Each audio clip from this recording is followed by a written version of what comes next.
The whispering echoes of Elara. The train screeched to a halt at the station, its metal frame groaning as though weary from the miles it had covered.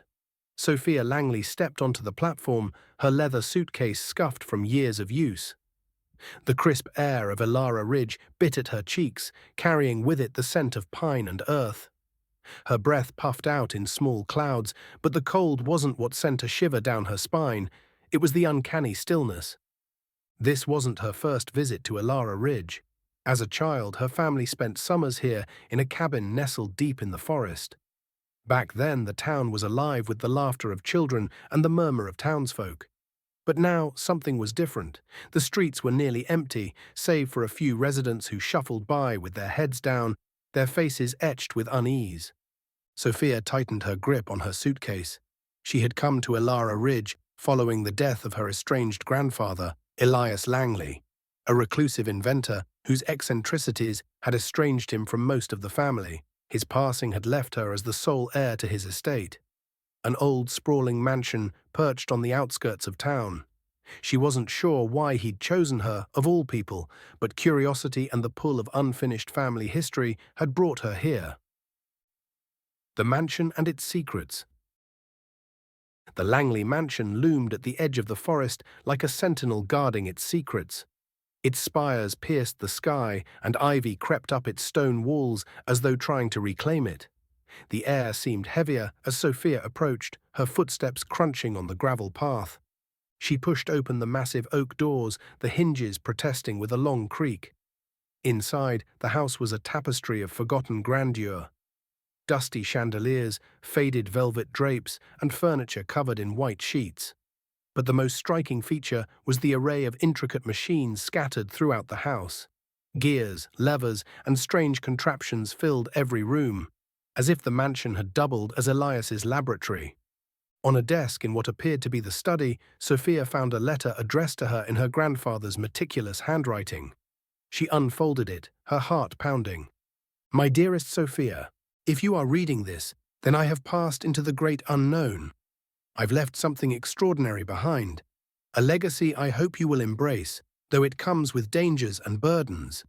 Seek the chamber beneath the house. There you will find the culmination of my life's work. Trust no one but your instincts. Eternally yours, Elias Langley." Beneath the letter was a small brass key and a cryptic map. The hidden chamber. Sophia spent hours exploring the mansion, the map guiding her through hidden passageways and concealed doors. Finally, she found herself in a dimly lit basement. The air was damp and cold, carrying the faint metallic scent of machinery. At the center of the room was a circular hatch set into the stone floor, its edge adorned with intricate carvings that seemed to hum faintly when she touched them. The brass key fit perfectly into the hatch's lock. With a twist, the mechanism engaged, and the hatch swung open, revealing a spiral staircase descending into darkness. Sophia's phone flashlight barely pierced the gloom as she descended. At the bottom, she entered a cavernous chamber filled with machinery unlike anything she had ever seen. At its heart was a massive device, a web of gears and glass tubes surrounding a glowing, pulsating orb. A journal rested on a nearby workbench. Flipping through it, Sophia realized it was her grandfather's notes, sketches of the device, annotations, and musings about its purpose. The orb, he claimed, was an energy source capable of harnessing the echoes of existence. According to his writings, it could tap into memories, emotions, and even alternate realities. The first vision. As Sophia examined the orb, it flared brightly, and a wave of energy washed over her. Suddenly, she was no longer in the chamber. She stood in a sunlit meadow, the air alive with birdsong and the laughter of a little girl. She realized with a start that the girl was her younger self, running alongside her mother, who had died when Sophia was 12. The scene was so vivid that she could smell the wildflowers and feel the warmth of the sun on her skin. But just as quickly as it appeared, the vision faded, leaving her breathless and back in the chamber. The orb pulsed softly, as if waiting. Sophia spent the next few days delving into her grandfather's notes, piecing together how the device worked. It seemed to respond to her thoughts and emotions, showing her glimpses of moments she had forgotten or suppressed. But there were also warnings in the journal. The device was unstable, and prolonged exposure could blur the lines between reality and memory. Unraveling the mystery. As days turned into weeks, Sophia began experiencing strange phenomena.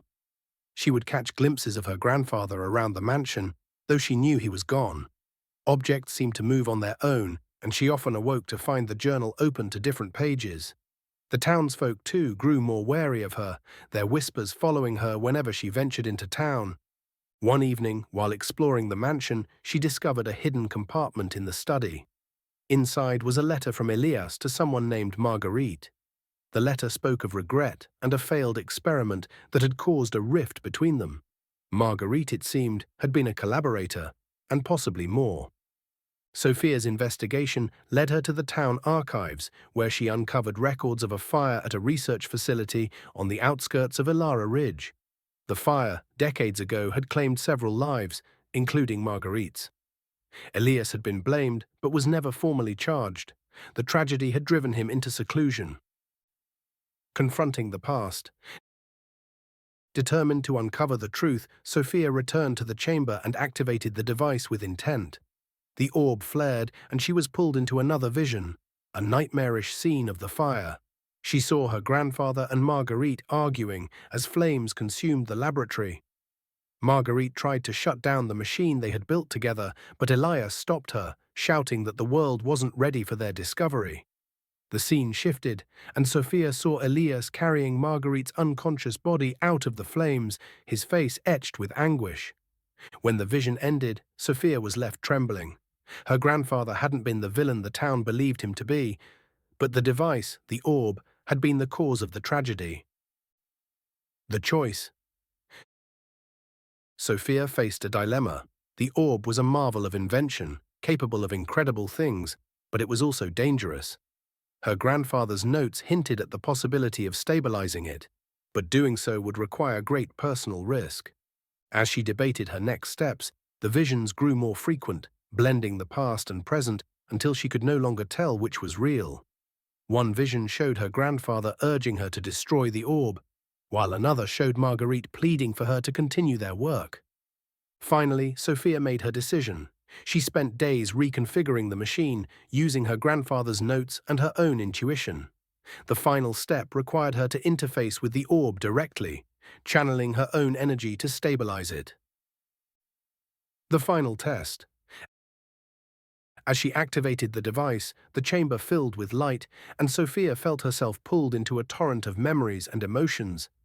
Not just her own, but those of countless others. She saw lives unfolding, moments of joy and sorrow, triumph and failure. The experience was overwhelming, but also awe-inspiring. She understood now what her grandfather had meant by the echoes of existence.